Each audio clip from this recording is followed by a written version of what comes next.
Xoş gördük əziz dinləyicilər. Biz artıq İran və İsrail müharibəsinin məntiqi nəticəyə çatdığından danışa bilərik. Yəni bildirdiyim kimi artıq bütün dünyanın da danışdığı kimi İranın vacib olan nüvə santralları vuruldu. Vurulduqdan sonra da artıq müharibənin məntiqi nəticəyə çatdığını biz əlbəttə ki bəyan edə bilərik. Necə ki biz Rusiya-Ukrayna barəsində danışanda deyirdik ki, Rusiya məğlub olub, Putin məğlub olub. Bunu nəyə əsasən deyirdik? Bunu ona əsasən deyirdik ki, Putinin nəzərdə tutduğu müharibə məntiqi nəticəsinə çata bilmədi. Nə idi o məntiqi nəticə? Məntiqi nəticə o idi ki, Ukrayna NATO-ya daxil olmasın, Ukrayna NATO daxil, Avropa Birliyinə daxil olmasın, biz orada hakimiyyəti dəyişəcəyik, devirəcəyik, onu işğal edəcəyik. Bütün bunlar heç biri baş vermədi. Ona görə də əksinə NATO biraz da böyüdü və ona görə də biz Putinin, Rusiyanın məğlub olduğunu və müharibənin məntiqi nəticəyə çatmadığını elan edildik. Əlbəttə ki, bütün dünya elan edildi, biz yox. Bu günlər isə İranda İran-İsrail müharibəsi məntiqi nəticəsinə çatdı. Yəni İsrail bu yola çıxdıqda, vurduqda nə idi? O da deyir ki, biz İranın ballistik raketlərini, nüvə santrallərini və bütün müdafiə sistemlərini məhv edəcək. Bəli, artıq 9 gün, 10 gün ərzində bunu etdilər və deyərik ki, müharibə bitdi. Bugün yenidən biz İrandan cavab veriləcək, Amerika gözləsin filan, bütün bunlar mənasız məsələlərdir. Hətta Amerikaya vursa da, dağıtsa da, bu günləri İran tərəfi tam təsdiqini tapmış şəkildə izah etdi ki, bəli, bizim nüvə reaktorlarına zərbə endirilib və onlar məhv ediliblər. Bəzi mənalarda açıqlama verirlər ki, biz onu başqa yerlərə köçürdürük. Bu başqa yerlərə köçürdürük demək əslində qalsa həqiqətən İran xalqının gələcəyi ilə oynamaqdır.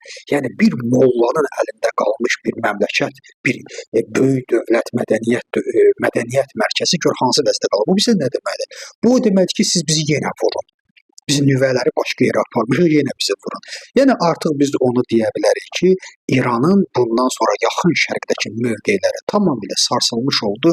O güc onun əlindən alındı və bir də bu güc elə əslində qalsa o üçlü Çin və Rusiyanın da əlindən alınmış oldu.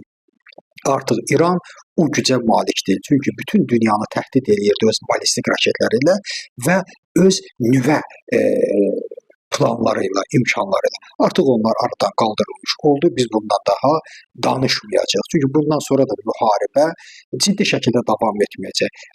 Trump bildirdi ki, bizə əgər zərbə endirilərsə, bilir ki, yaxın şərqdə onun qüvvələri çoxdur, biz bunun misilləməsini daha dəhşətli şəkildə ödəyə bilərik. Mən elə düşünürəm ki, İran artıq başqa diplomatik yollar axtarmağa başlayır və bu İran üçün bir qayıdış olar. Bugün Trump'ın bildirdiyi kimi biz gəlin artıq oturun söhbətə.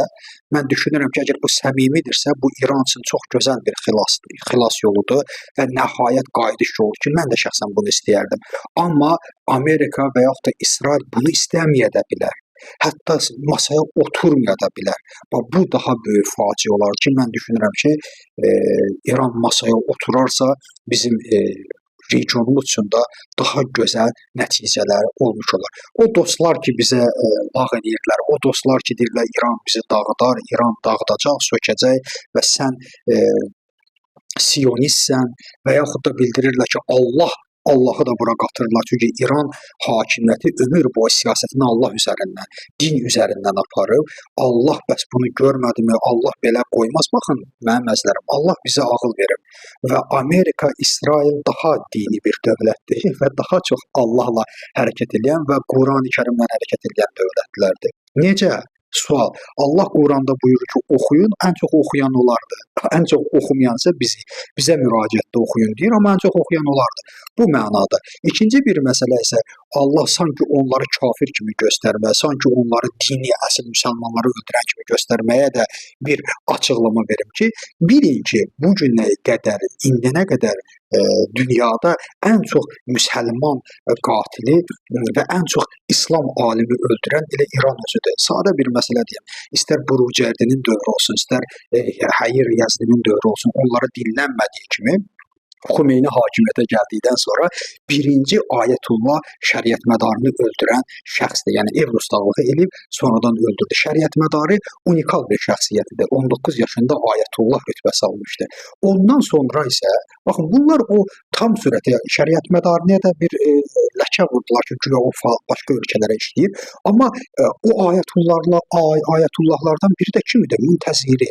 Müntəziri Xomeyninin də, Xamneinin də o qədər yaxını idi ki, hətta bildirirdilər ki, Xomeyni öldükdən sonra müntəziri olacaq. Xamneyi yox, müntəziri olacaq. Amma müntəziri nə etdi?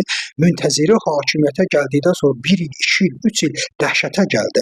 Axırda etiraz etdi. Özü, öz dostu olan Xomeyniyə etiraz etdi ki, biz İslam dövləti qurmağa gəlmişik. Biz adam öldürməyə gəlməmişik. Bu qədər insan mı öldürərlər? Bax, buna etiraz eləmişdi müntəziri. Gedin, yoxlayın, oxuyun. Baxın, görürsünüz İran dövləti kimdir? Bu Xomeyni və Xamneyinin qurduğu dövlət kimdir? Ən çox müsəlman qatili bunlardır. Çünki 1979-80-ci il arasında 2 milyon əks inqilabçı adı altında öldürüldü və Ayətullah Müntəziri etiraz etdi ki, biz dövlət qurmağa gəlmişik. Axı bu qədər insanı niyə öldürürsən fikrinə görə, düşüncəsinə görə? Buna etiraz etdiyinə görə Ayətullah Müntəzirin də ev dustaqlığı elədilər. Onun şəkilləri bütün ölkədən silindi və səhv etməsi 2006-cı ildə ev dustaqlığını öldürdülər. Baxın, İran dövləti bu dövlətdir. Ona görə də elə fikirləşir ki, müsəlmanların qalasıdır. Xeyr, ən çox müsəlmanlara zərər vuran ölkələrdən biridir. Əgər bu günləri Amerika şeytandırsa, unutmayın, İran hakimiyyəti də iblisdir. Təşəkkürüm diqqətinizə görə.